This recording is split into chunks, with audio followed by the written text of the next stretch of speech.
Fabulous. Well, good afternoon and welcome to everyone joining us for this afternoon's webinar, where we're going to be talking about the evolution of risk, the impact of intangible risks on our business, and the role of the risk manager.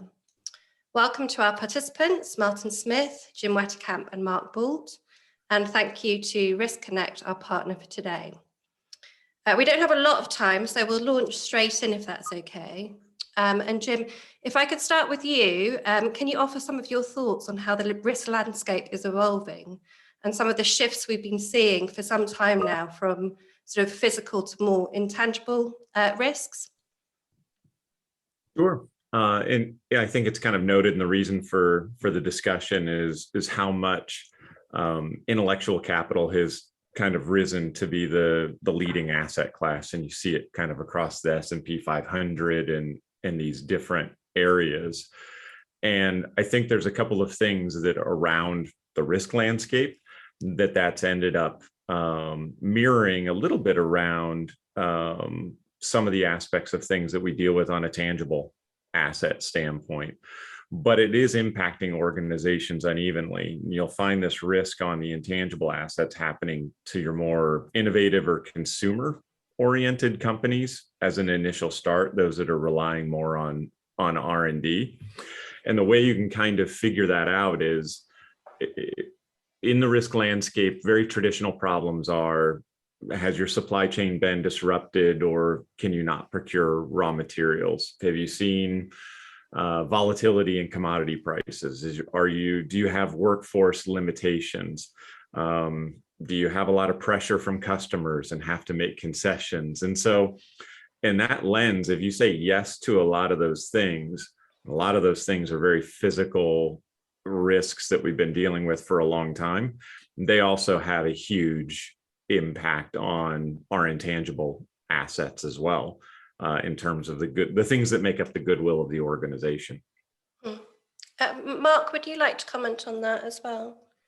Certainly. I suppose I was seeing that sort of the intangibles are probably influenced most by things like, I mean, we've discussed in the past, people have discussed reputational risk for some time, brand damage, and you can argue that those are an intangible measure. And they are what will influence, you could say, the intangible part of the value of a company. And what you do will influence how people see you, and how they see you will obviously then influence how they behave towards you. So the way that stakeholders behave, certainly your customers behave, if your reputation is poor or is seen to be poor in any way, will have a negative potential impact on you. And if your reputation is good and is growing and you're seen to be doing the right things, whatever those may be, then you would be seeing your brand value, you could say, increase. So I think that's important. And I think the other thing that's perhaps interesting to think about is that the tangibles are often easier to quantify than the intangibles. So we can measure to some degree losses in terms of money straightforwardly by just saying if this asset was destroyed, blown up, or whatever, it can have this financial impact more easily than we might have if we have a scenario where our reputation is severely degraded or increased, and what that means to us in terms of the business.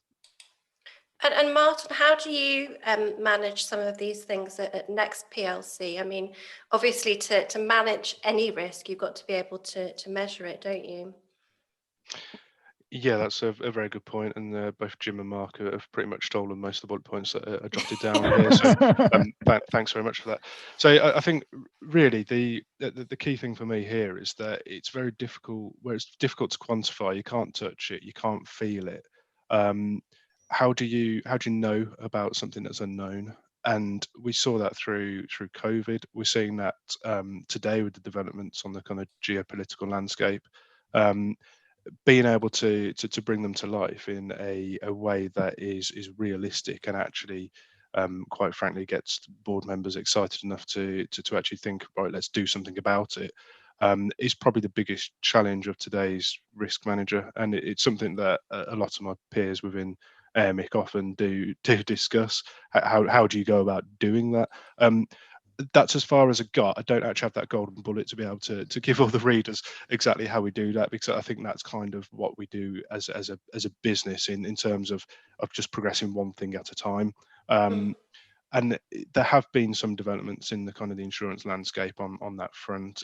People are beginning to pick certain things off in the world of kind of parametrics, and start to unpick them, to make the unknown known, quantify them, and find a solution for them. If it's not in the early upfront kind of treatment, you're looking at ways to transfer and the mechanisms you can do that. You mentioned COVID there. It'd be great to get your thoughts on how the pandemic has accelerated attention to intangible risks and the impact on the organisation. Not just in terms of, I guess, the kind of the lockdown and business interruption side of things, but also just accelerating the whole digitisation trend, working from home, hybrid working, and maybe the cyber exposures that has not just introduced but exacerbated. Oh, sure. Okay.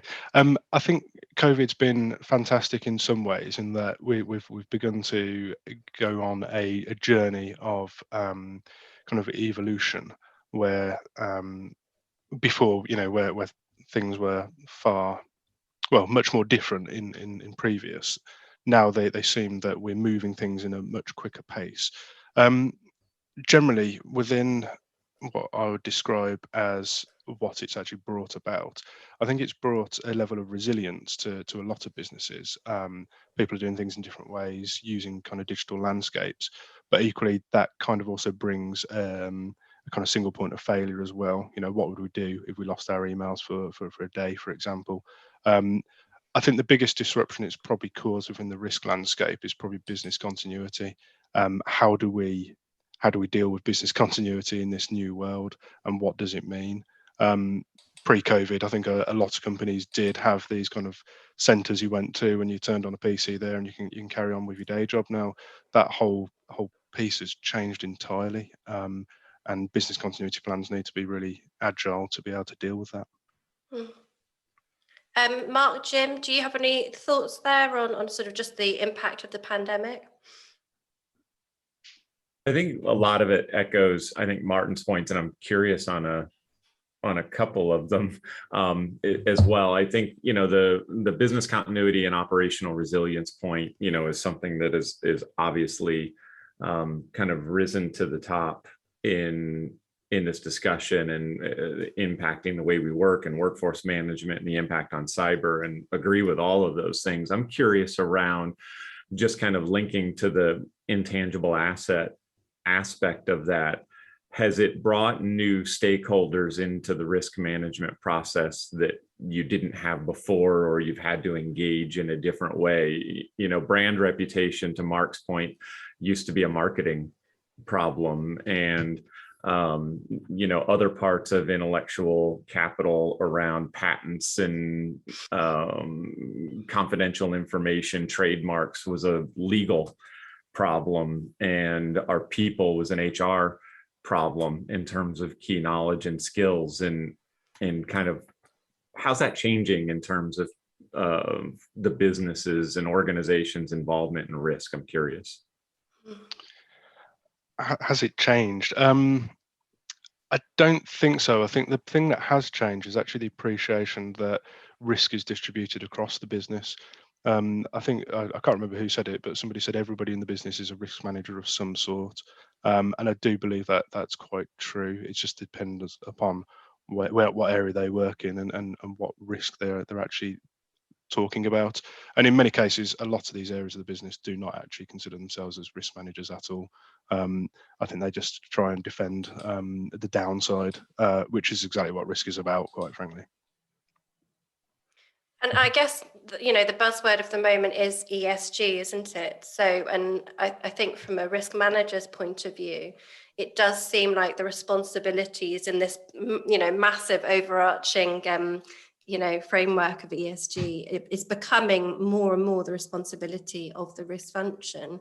How do corporate risk managers go even begin to start and unpicking some of their responsibilities there? Ouch. I thought we'd go a whole hour without the ESG word. So, I mean, from my own perspective, I mean, ESG has crept up the agenda significantly. 12, 18 months ago, I probably would have to go off and Google exactly what ESG is about, quite frankly. The last 12 months, being a listed company, TCFD, which for those who don't know is a new listing rule where you have to go off and do certain things to comply or explain, as they like to put it. That has crept upon the agenda, and now I'm actively involved in certain aspects of that, which traditionally would have just been kind of a COSEC type duty. One of the things in particular is kind of climate scenario testing, which does play into insurance somewhat, in that insurance carriers, brokers, and indeed other service providers have got a wealth of knowledge in being able to kind of quantify what that risk looks like to the business, which in some cases can be intangible or kind of a knock-on supply chain type risk. So going through those types of exercises, you begin to see actually how ESG as a risk in general to a business. It's made up of lots of small component risks, some of which are physical, but many of which are not. And understanding exactly what they mean to the business. It's great being able to quantify it. I don't think at this point in time, much of it is transferable outside of the physical world. And that's kind of somewhat concerning. As you say, some of these risks are physical in nature, and we're sort of seeing more and more examples of extreme weather around the world. But a lot of them are intangible, and especially, I guess, when you're looking at kind of transition risks and failure to adapt. And perhaps the reputational consequences of that. I know that Mark will have some thoughts here. So if I could come to you next, Mark. Okay. Now, I think that I think noticed actually in the chat, one person talked about sort of the shareholder value to the stakeholder value and the views being different, and sustainability and ESG are a lot of it's very, very broad in its nature. And if we had looked at risk and you took a typical sort of risk matrix, it would ask you about financial safety and environmental impacts and perhaps reputation. But now we're talking about some really broad things which have to be brought into the thought process about the impacts you have as a business and the risks that you are managing and within your area. So I think that is something where you now have to look at things like water usage, impact on the environment. So it can be really broad, diversity, the whole lot. So it really is wide. I think that's one thing. The other thing that it really is bringing in is making you think about the whole, so if you could say life cycle, if you're talking about products, the beginning to end of your supply chains, the whole business, the extended enterprise.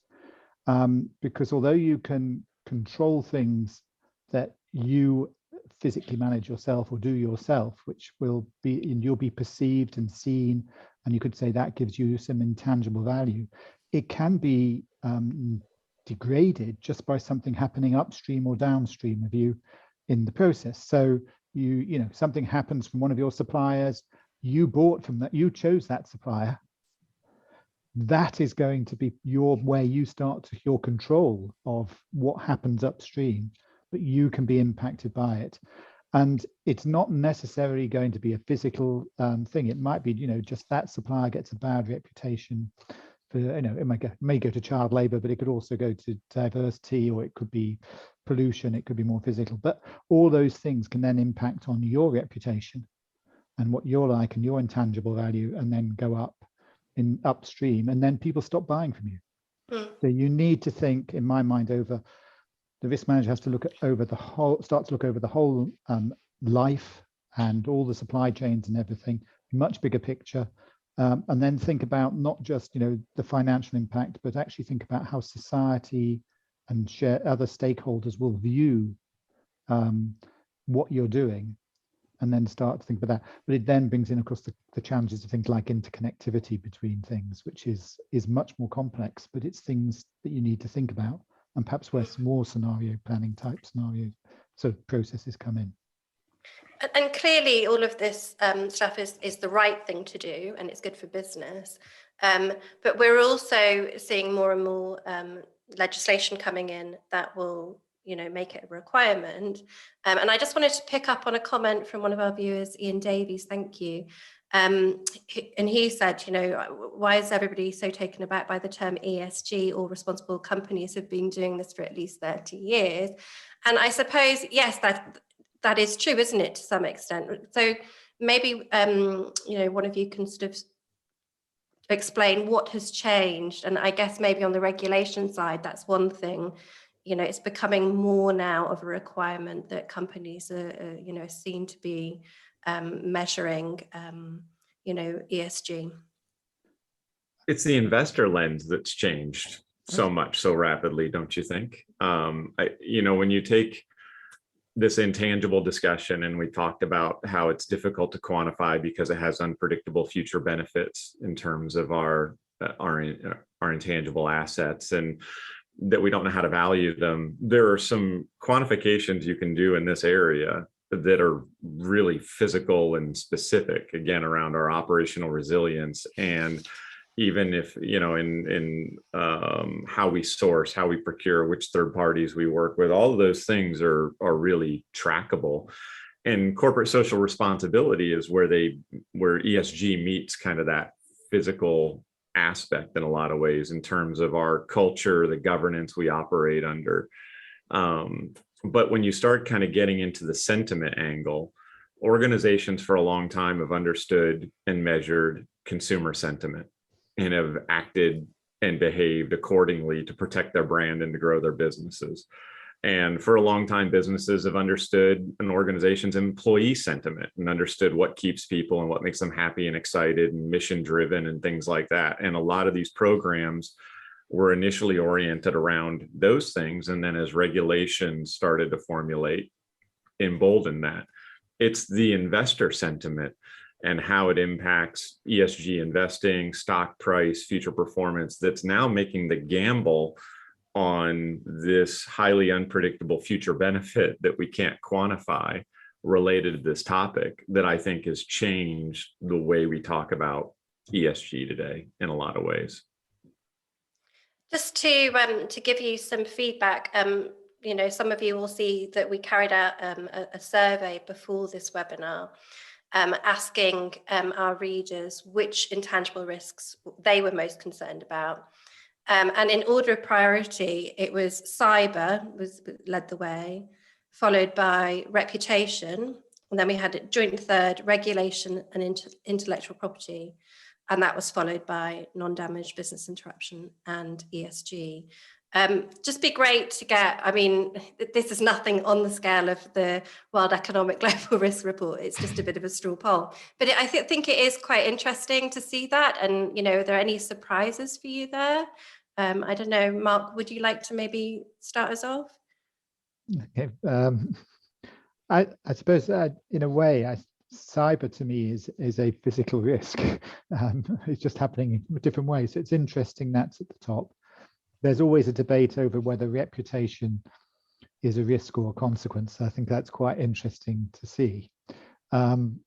It's, to me, I think that I'm quite surprised that ESG was down below several of the others, because I think it's probably maybe that's just it's yet to grow up to be important. I would agree with the comment that responsible organizations have been taking a broad view for a long time.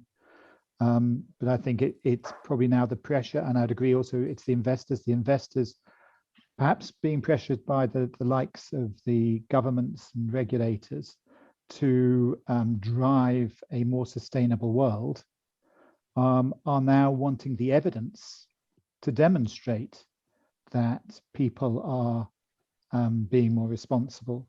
So I think there is perhaps the order perhaps changed is I would have had it slightly differently personally, but And I would have seen cyber as a physical risk, which is interesting that it's seen by some as an intangible risk. So I think I would have seen the priorities slightly differently, but that's, that's not a problem. The people have different views, and it's interesting to hear the views on the whole lot. Thanks. Well, I speaking as a software provider, Mark, I would say that on the cyber one, if you were weighing the damage potentially of a cyber event on the physical server that's impacted, or the confidential data and the brand reputation of that confidential data being exposed, Fair enough. they're pretty disproportionate to each other, and you're much more worried about the latter. And so maybe that's the context folks were thinking about it Okay. in. No, that could be the case. If you're talking about the releasing everybody's addresses and so on and GDPR, then I can understand what you're saying. If it's cyber stopping you from doing your work, and the equivalent of the pipeline being held up, that to me was what I was thinking. Is that not a non-damage BI issue though? I'll let the insurance expert talk about that. Martin, did you have any thoughts on just, our kind of straw poll and the risks that are ranked there? It's really interesting to see what an aggregated view looks like, actually. I think, like what Mark said, the way that each of us would individually rate them, I think would be very different depending upon the business and the reliance upon technology, the type of whether it's a service or a kind of product-driven business. When you look at risk, I think some of the recent events have probably changed the view quite significantly as well.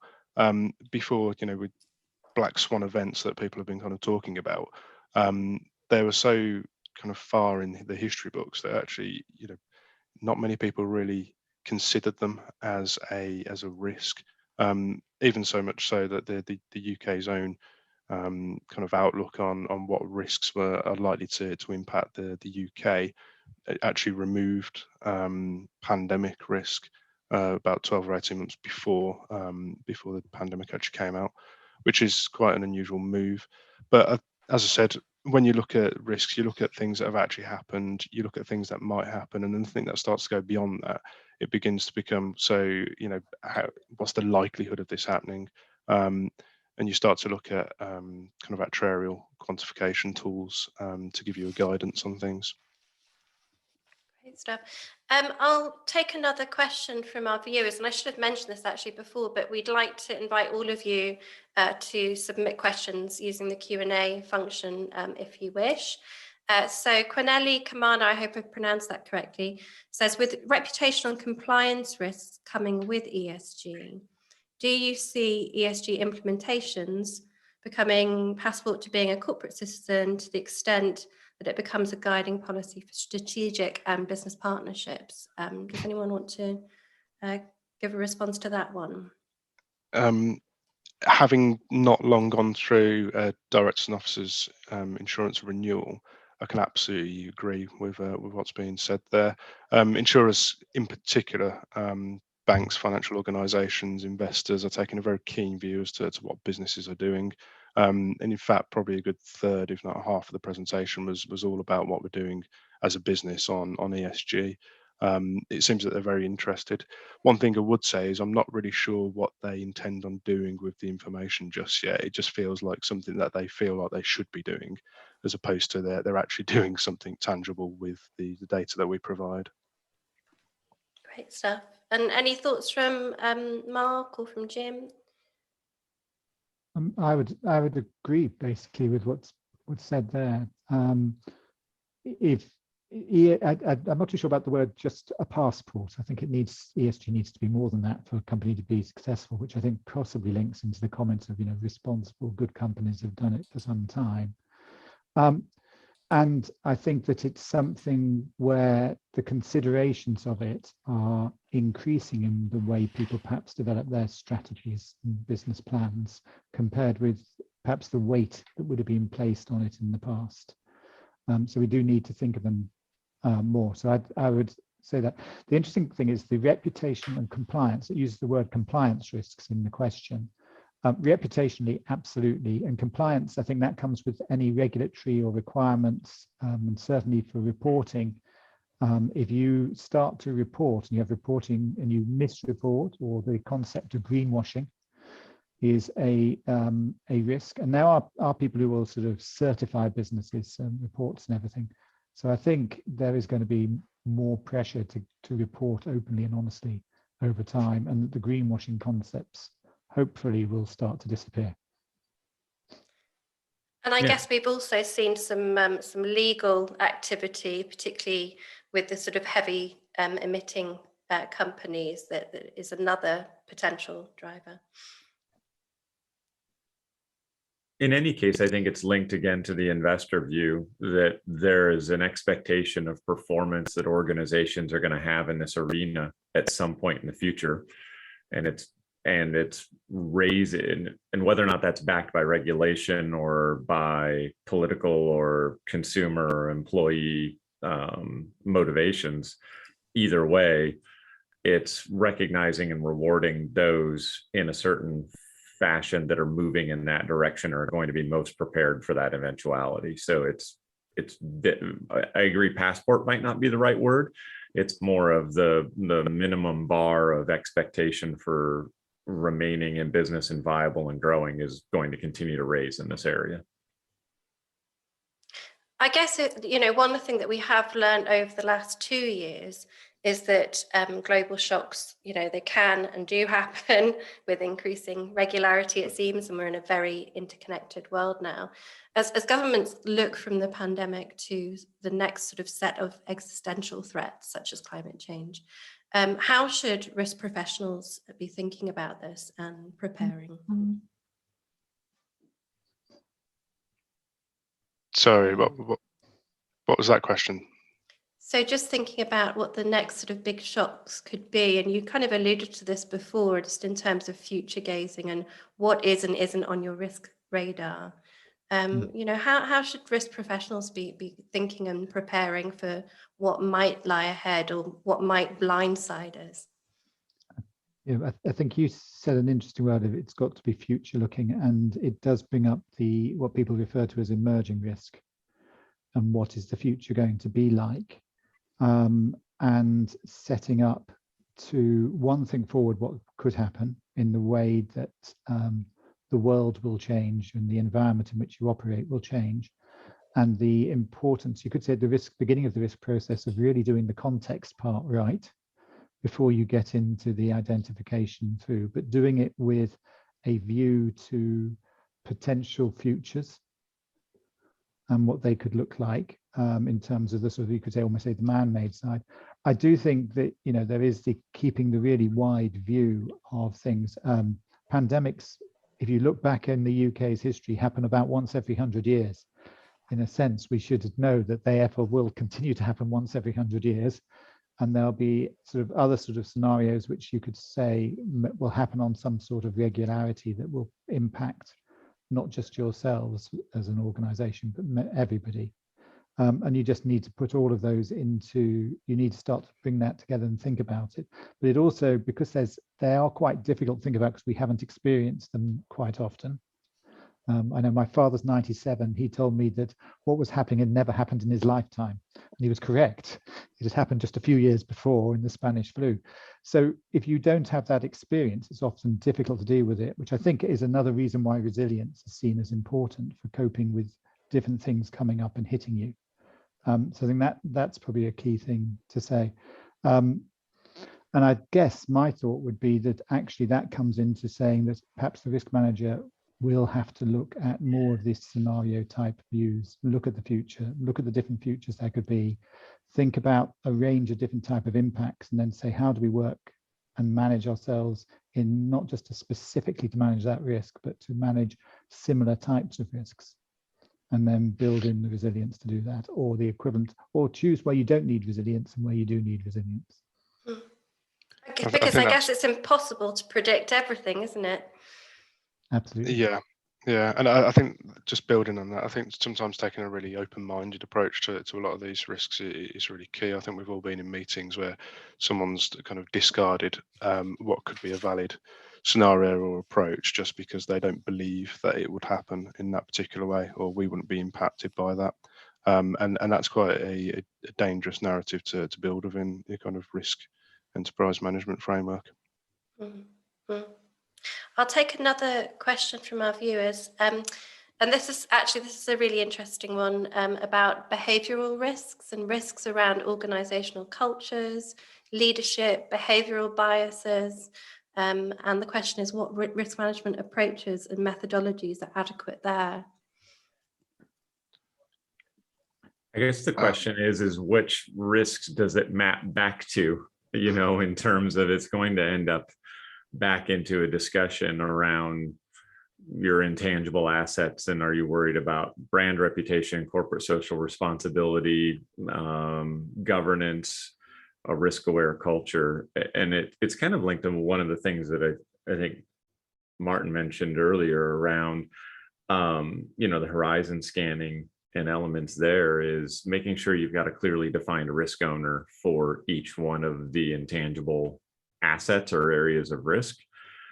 Can create a lot of discussion internally around how those things come together from a scenario standpoint. But the thing kind of linked to your question, Helen, that's also happening in the chat is a large debate around whether or not brand reputation risk really exists, because so many organizations seem to recover from those things in terms of how they impact them on the short term versus what ends up happening on the long term. So, and that's reaching back to your question about executive leadership or those things. I think it's just interrelated to that question around what's the trust you're trying to build with the consumer of what your business does, what's the brand you've attached to it, and whether or not leadership is driving that or not, and what is it really that the customer is buying.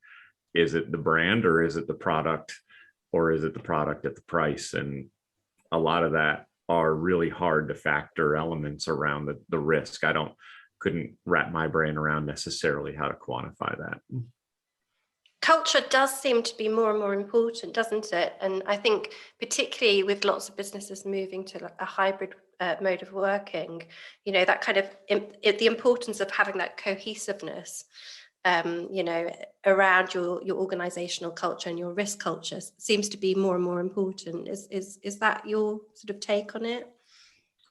Definitely, because any kind of change that you want to try and make, if you did decide to be purposeful in moving your risk one way or another, the only way it happens is through the culture you've built inside the organization to whatever level you've set your appetite, be that high, low, medium. If you've got a direction you need to go from point A to point B, culture and getting people energized around that is the only way that you're able to do it consistently and successfully. So it's, in my opinion anyway, very linked. Mark, did you have any thoughts around behavioural risks, organisational culture? I've done little bits of work in the area, and it's important that people understand, you could say, the psychology behind why people behave the way they do. And from the risk manager's point of view, it's an understanding that is then working out the interventions or the risk controls or whatever words you wish to use to enable the right things to happen to manage the avoidance of loss. Those things you need to think about in terms of how people behave, how you build it up, and how your company is organized in its culture. And some companies and some places are going to be more directive, others may be small teams. So I'm also don't think it's necessarily particularly to the sort of types of risk, the intangible risk we're talking about. It's across the whole lot. You need to be able to understand why people behave, what the sort of behavior cultures and organization in you have, and the way you've set up, how that influences culture, and then look at, right, if we're going to try and manage this risk, we've got to choose the mechanisms that fit to our organization, our culture. And if we're trying to change culture, we will choose the interventions which link again to the way we're set up and the way we're looking to go. but you need to sort of almost start off with the psychology and understanding how and why people behave the way they do, and get the correct messages out. And coming back to what you were saying earlier, and then I guess you've got to think about it throughout the whole of your value chain. Yes, you can't always necessarily do the culture of your upstream company, but it's not easy to necessarily influence it. But if you are choosing a company to work with, you might actually wish to think about not just the price, but also think about actually what is the culture and how easily can we have a conversation with them, and can we make mixed teams and setting up in some cases to bring in more collaborative ways of working, which may work better in some cases than others. So I think there's things you can think around there, but obviously it's slightly more difficult to go and tell another company what their culture needs to be and how to reorganize. That doesn't necessarily work, and it doesn't necessarily fit when you're also talking across countries and the different cultures and setups you have in different countries around the world. Martin, I'm sure you've got some interesting thoughts here. I mean, Next must have a massive global supply chain. You know, how do you not only sort of look after your own governance and cultural requirements, but also kind of think about what's there within your value chain? Yeah, sure. I mean, culture is an interesting one, because when you look at some of the kind of largest scandals I think have been spoken about, then kind of the proximate cause that's ultimately delivered those scandals, brought them to life, has been partly responsible as a particular problem with the culture. We need to do more, we need to sell more, we need to deliver it quicker, and then corners are cut, and all of a sudden something terrible happens. I mean, from my perspective, when you look at the size and the complexity of supply chain, and I think Mark mentioned when you're looking at cross jurisdiction as well, you have to be very careful, because culture in our jurisdiction, or the jurisdiction that your business operates in, does mean a very different thing to some of these other jurisdictions. But ultimately, I guess it comes down to what the company wants to do, where it positions itself, how the customers and investors might view it. There are various problems in a multitude of supply chains when you overlay that kind of thinking, whether it's working hours, the kind of conditions, health and safety. What do you do? Do you apply local standards, or do you kind of use your own standards to deliver what you think is appropriate in those contexts? I think that very much comes down to an individual organisation's view. Thank you. And just thinking about what the potential consequences could be if you're perhaps behind the curve on some of these issues. What are the things that we think about there? And I guess this might even play into the whole reputational risk aspects. So from my own perspective, I think you look at it and you begin to try and compare to actual events that have happened. That's always a good place to kind of begin to contextualize what does that mean in our context, if something like that were to happen. And it can be quite difficult, because when you look at, an easy one is to look at the share price, for example. I know BP was mentioned, as was Volkswagen. You look at share price and what may happen on the back of a large scale scandal, and the consequences, generally speaking, are reasonably short term, and over a medium term things seem to bounce back.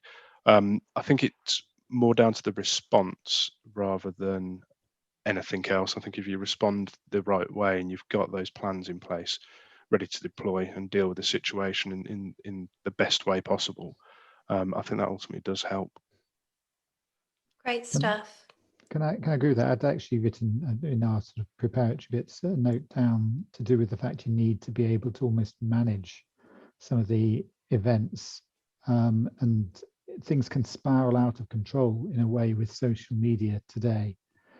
At one time, I mean, I deal a lot with oil and gas. If you had an oil rig blow up with flames, you didn't have photographs coming back until you almost brought back the control. Now somebody can be taking a photograph and it's on an internet page before you perhaps even have realized in head office that something's going on. So I think there is something about how you respond, how you handle, how you communicate, which is of increasing importance today relative to going back 30, 40 years or so. And you could say, in a sense, say that's sort of, you know, the intangible responses are as important as the intangible risks, if you wish to, in the way you take things forward. So that I'd noted that down. And it's, if you are behind the curve, then you aren't going to be managing your risks so well. You're not going to be thinking of them, and therefore things will go wrong, and they will then damage your value. It's sort of almost as simple as that. And this question from one of our viewers leads on quite nicely from that, from Drew Ramsay, which is, how do we measure and assess risk effectiveness? Does anyone want to have a stab at that one? When we've already talked about the fact that we're not sure we can quantify the intangible asset to begin with, and then its future value versus its present day. I'm curious around, you know, I guess just not to ask a question on a question, but a traditional way in looking at that or thinking about that is, you know, measuring the effectiveness of our controls, the coverage of our controls against the risk, and, you know, a bunch of very traditional steps around, you know, moving from inherent to residual risk when you think about applying controls. And I think it is the quantification of the effectiveness, to me, comes back to, again, looking at those individual areas and breaking them down in terms of the value of our operational resilience, the value of consistent consumer demand, the value of retaining key employees, things that we've been doing before that all bleed into intangible assets, and then looking and measuring the coverage of our controls against those things as a starting point anyway. Thanks, Jim. Martin, any thoughts there? I think a lot of this does come down to data, doesn't it? You know, that data is kind of where we get the analysis from. It's where we can begin to really understand what it is that has happened in the past that could cause us pain in the future. I think one of the really good exercises is looking at risk events and seeing whether they actually did fit within your risk universe and where the tolerances were. Are they material? Are things repeatedly happening? Is that kind of real kind of basic level of risk management that I think all of us are quite akin to doing. I think that gives us a really clean view of what's happened. The thing that it doesn't really help is what we're generally talking about here on intangibles and black swan type things, is that might not be within the data. So that's the difficult piece that we've kind of been toying about here today. I mean, there are surveys that sort of suggest that, you know, many organizations from, you know, a wide variety of industry sectors are emerging from the pandemic sort of feeling more resilient. So, you know, maybe that has been a good sort of test of the systems and controls they have in place. Sorry, Mark, did I interrupt you there? No, that's fine. I probably lost my thought process now. So do keep going with the questions. Well, I was going to actually pick up on what we kind of touched on before when we talked about cyber and the whole issue with non-damage business interruption. And you said, you know, ask the insurers. So just from an intangible risk point of view, where does insurance fit in, if at all? You know, obviously, a lot of the traditional insurance products that we take out, they are based around, you know, physical risks. So, you know, where do we start to think about risk financing and risk transfer? So I think when you look at most large globals insurance programs, you will see that there is an element of non-damage business interruption embedded in some of the policies already. Whether insurers intended to or not is a different story, and I'm sure there's many high court cases at the moment ongoing which are discussing that very detail. I think for me, when we talk about a lot of the intangibles that we've thrown about the room today, many of which I don't believe there are effective risk transfer mechanisms out there just yet. And a lot of that does come down to the fact that insurers are built to generally take a risk that's measurable, quantifiable, foreseeable, and transfer them using a magic piece of paper and for a princely sum. Intangible risks that I've seen so far that have been kind of successfully transferred in that way, I think that the word expensive has been mentioned many times. So are these risks that, you know, most organisations are then taking on their own balance sheet? I think arguably a lot of PLCs have these hidden within their balance sheet already. Jim, did you want to have any comment there, or? I think it's even the one, I agree with the comments, and I think it's even now happening more with more traditional areas of coverage that were there. When you look at the raising premiums related to cyber year over year, and the events that are impacting it, and carriers' trepidation in offering it, I think that's an area that seemed like it had a straightforward transfer orientation, and a predictable one that is far less predictable than it was before. And I think has to get a lot more creative in terms of what organizations choose to bear themselves versus transfer. And maybe also sort of innovative, creative solutions, like it was mentioned before, parametrics, you know, but even, you know, on the captive self-insurance side of things, coming up with solutions there. Yeah, and looking to other industries, you know, I think it's, to Martin's point, there were areas where some of this was covered, maybe unintentionally, potentially unintentionally. But when you start to get into intangibles, risks around key employees, what can you learn from, you know, sports avenues or environments where key team members are protected or risk is transferred in that arena, and what of that would apply in a more corporate context? Or how do you think about structuring protections that are more linked telemetrically or parametrically to my assets and liabilities? And you know, we're seeing that in ESG, even in terms of policies and structure of regulations and pegging them to certain criteria. So but I don't think those are in the wide adoption or mainstream at this point. If we could sort of circle back to the whole challenge when it comes to measuring intangible risks, you know, we are now in an age of increased digitization. You know, we've never had so much access to data. And we're also continuing to evolve, you know, and organizations are seeing more and more of their assets become intangible in nature. So where does all this lead? You know, how can we kind of use the data at our disposal, you know, and advanced analytics, for instance, to get a better grasp around these esoteric risks? Very good question. So I think with looking at various kind of data, it's, you know, so what does this tell me, and how does this pin back to an actual quantifiable risk that will impact the business? And am I going to measure that correctly, or will it be really far off the mark?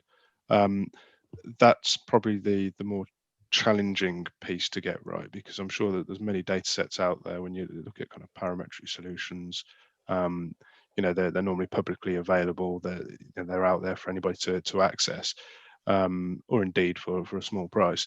You're able to measure that really keenly, but what's more difficult is to say, so what is that impact to me as an insured? I think we mentioned earlier captives, and there can be a great incubator for these types of risks, but it does come down to being able to measure it, because you know, unfortunately, as mentioned earlier, insurance does need to meet solvency ratios, etc., and you do have to have that capitalization. That's great. Thanks, Martin. Mark, any thoughts on that one?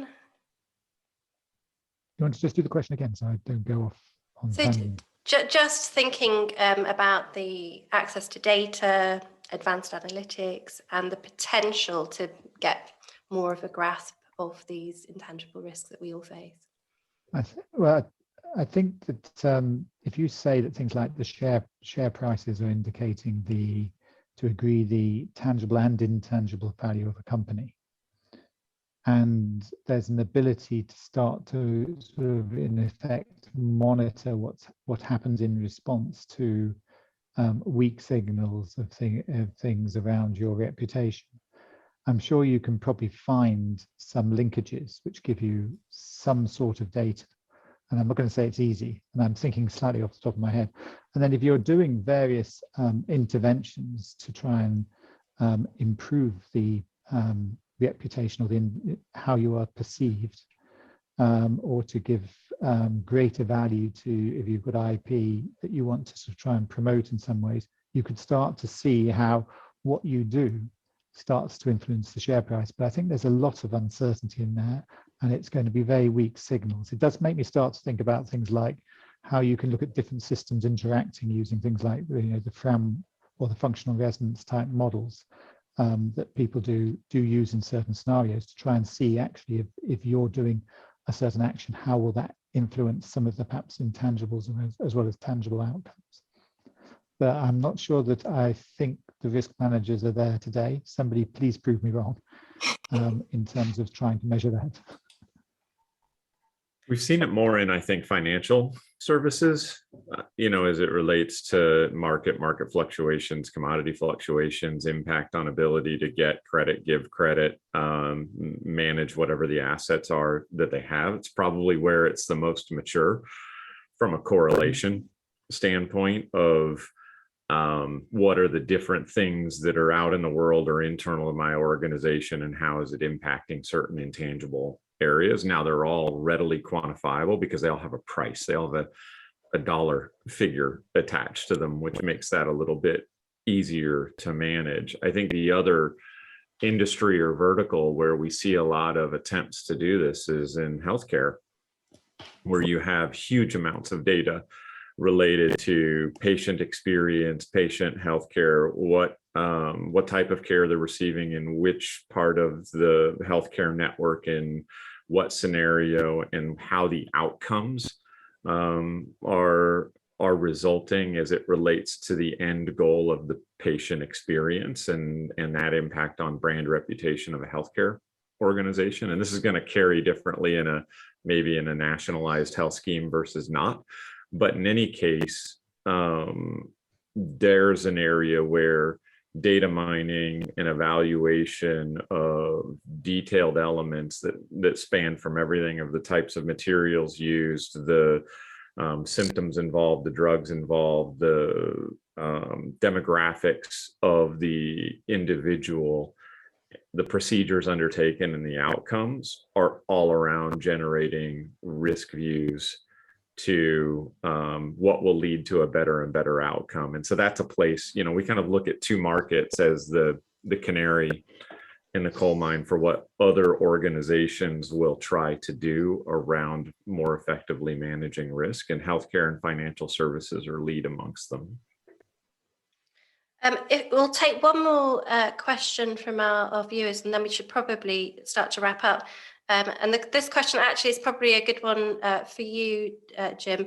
Do you see cloud concentration becoming an inherently high risk? I don't know becoming. I mean, aren't we there?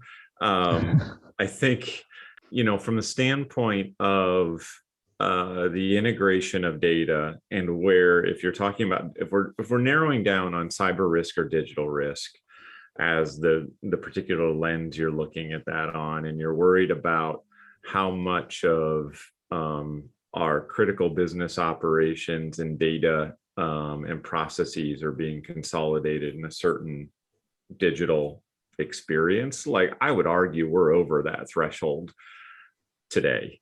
I don't know that that's something that, there are 4 or 5 systems or platforms that if they had a material interruption, assuming that Twitter's not down, we know about it within seconds.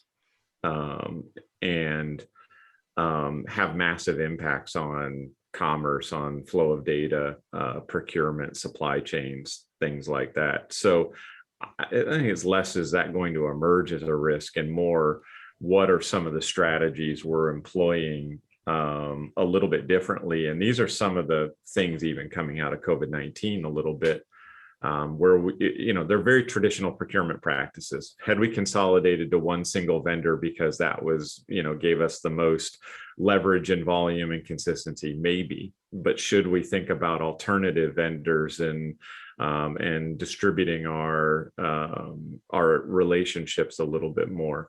Co-location versus non-co-location, and how globalized do we want to be versus how local? Like, all of these things around more traditional risk mitigation around supply chain and just getting our product or service out the door apply in this context to me.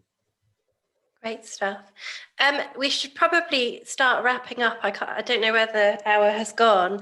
And perhaps if we could end on sort of a slightly upbeat note. I mean, risk is not just about the downsides, as we all know. It's also about the opportunity and the upside. So it'd be great to get maybe some parting thoughts from you, and maybe even in the context of ESG, and what are some of the benefits that we can hope to gain from being on top of these intangible risks, and also giving the insights that our decision makers, most dearly need? Sure. I mean, for me, they're the best thing that's coming out of analysing, understanding intangible risks from environmental, social, governance matters that's coming to the forefront is transparency. We're beginning to understand exactly what corporates stand for, where they position themselves on certain matters. And I think that's a really kind of beautiful thing, because you can start to understand almost the heartbeat of a company, what it really stands for, as opposed to actually what the marketing department has portrayed itself as. And how fantastic is that? Great stuff. Thanks, Martin. Mark, did you want to go next? Yeah, no, I think ESG area is, if it gets pulled into the strategic side of thinking in an organization properly, you'll start to look at what's happening in the world. And you could say the UN has defined a whole load of sustainability risks that the world has to manage. But actually, from the organization's point of view, they can start to look at saying, right, how can I help not just myself manage those issues, but my customers manage them? How can I use good behavior or good actions to manage that sort of thing, and leverage it, because it now is seen as more important to my stakeholders, to start to improve my brand? So I think that just getting to think about what's happening in the world, what are the sort of, you could say, the risks to the world, and how you can help support them, and how you can help others support them, actually is an upside that can come out of the sort of risk thinking that should be being done. Great. And Jim, if we could end on you. Sure. I think positives and the benefits and thinking with a growth mindset. I think it's elevated corporate governance as a topic, in terms of how folks are thinking about the way they want to manage their businesses. It's created opportunities in renewable energy, opportunities in green building, opportunities in clean tech, the ability to finance and actually put dollars behind environmental impact when you think about investing. So there's all these areas where governance, risk, and compliance probably wasn't as just a common of a topic of discussion on a boardroom setting. It was more of a governance of like, let's open the board meeting. Okay, did we approve the audit report? Okay, have we seen, the top level governance summary? Now let's move on to operational topics. This is now where governance, risk, and compliance is meeting strategy on this topic. And so I think only positive things can come from that. Great stuff. Well, thank you so much indeed for a fascinating discussion. I hope you all got a lot out of it. And as I said, we'll be writing up some of the highlights in a special report in our Q1 edition, along with the results of our survey. So keep an eye out for that. But have a great afternoon, and thanks once again. Thank you. Brilliant. Thanks all.